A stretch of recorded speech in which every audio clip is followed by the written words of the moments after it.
Most people make printables in Canva that look cheap, print badly, and never sell. And it's not because they picked the wrong niche, it's because nobody showed them the right way to set it up from the start. In this video, I'm going to show you exactly how to create clean, professional printables from scratch, and export them the right way so they actually print crisp and sell. Here's what we're building today.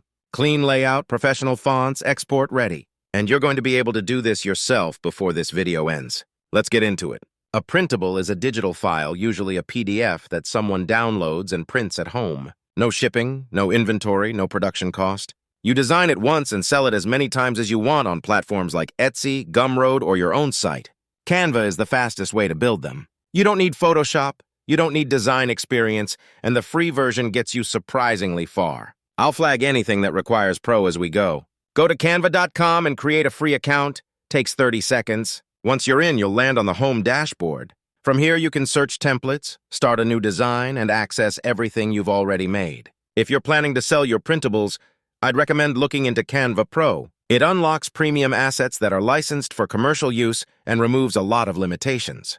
There's a free trial, so test it before you pay. This is the step most beginners skip, and it costs them. If you set the wrong size at the start, you'll either have to redesign everything or end up with a printable that gets cut off at the edges. The most common sizes are US letter, 8.5 by 11 inches, standard printer paper in the US. Best for planners, worksheets, and checklists. A 4, 210 by 297 millimeters, standard everywhere else in the world. If you're selling internationally, consider making both. 5 by 7 inches, great for greeting cards and smaller decorative prints. And square formats like 8 by 8, popular for wall art.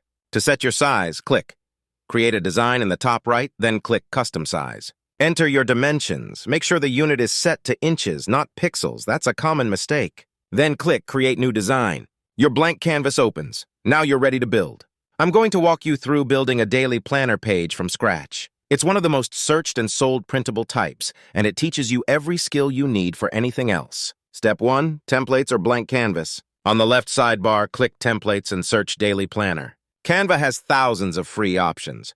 If one fits, click it and customize from there. But if you want full control, and you will once you start selling, start blank. That's what we're doing. Step 2, background color. Click your blank canvas, then hit background color in the top toolbar. Here's what most people get wrong.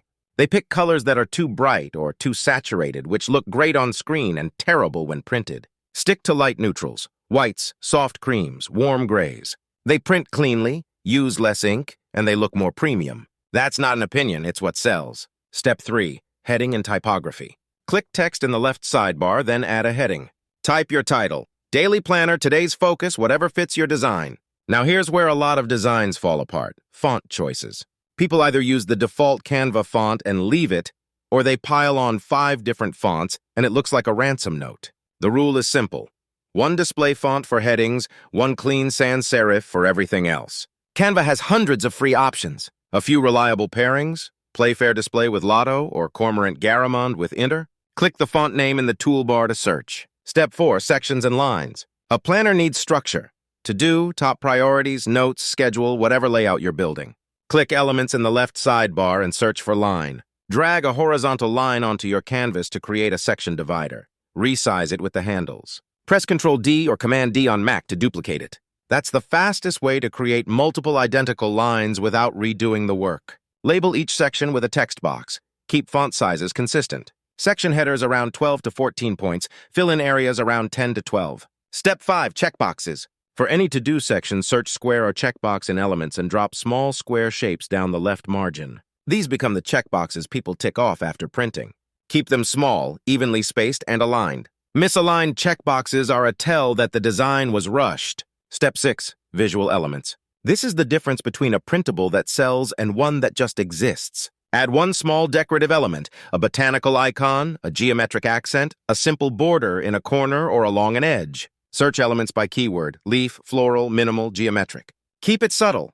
The decoration supports the design. It should never compete with the usability. 1 or 2 elements max. Step 7, alignment and polish. Before you call it done, select all your elements and check alignment. Use the Arrange panel at the top to align left edges, center horizontally, or distribute spacing evenly. This is the step that separates a professional design from an amateur one. You can have the right fonts, the right colors, the right concept. And if your elements are slightly off-center or unevenly spaced, it reads as cheap. Take the extra 2 minutes, it's worth it.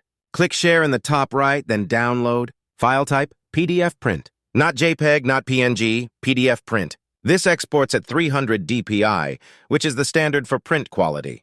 If you export as a JPEG and someone zooms in even slightly, the text will blur. That's the kind of thing that gets you a bad review on Etsy. If your background color goes all the way to the edge of the page, check crop marks and bleed before downloading. This adds extra margin so nothing gets cut off when it's trimmed at a printer. For most simple designs with white borders, you won't need it, but know it's there. Click Download, then open the file and check it. Zoom in on the text. Make sure nothing is cropped. Make sure the spacing looks right. If anything's off, go back, fix it, re-export. Takes 60 seconds. Here's the honest truth. Most people who try to sell printables fail. Not because printables don't sell, but because the design looks amateurish or the listing doesn't communicate value. Fix those two things and you're already ahead of the majority of sellers in this space. A few things that actually move the needle. Check Canva's licensing. Free elements are not always cleared for commercial use. Canva Pro elements generally are. But read the terms on anything specific. When in doubt, use Canva's core fonts and basic shapes. Those are always safe. Use mockups. A flat PDF doesn't sell. A mock-up, your planner shown on a desk in a clipboard on a styled flat lay, does.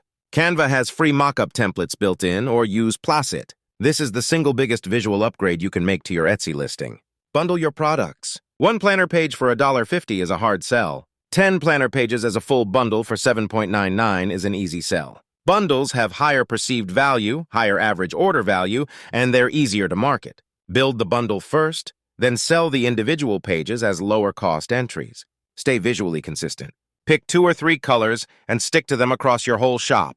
Use the same font pairing on everything. This builds a brand, and a brand builds trust. And trust is what converts browsers into buyers. If you follow this process, you can have your first printable designed, exported, and ready to list today. And once you've done one, you repeat it. Then you bundle them, then you scale. That's how people turn a simple Canva design into a real income stream. Not by working harder, but by building the foundation right from the start. If this was useful, hit the like button. It genuinely helps this channel reach more people. Subscribe if you want more content on printables, passive income, and building something real online. And drop a comment.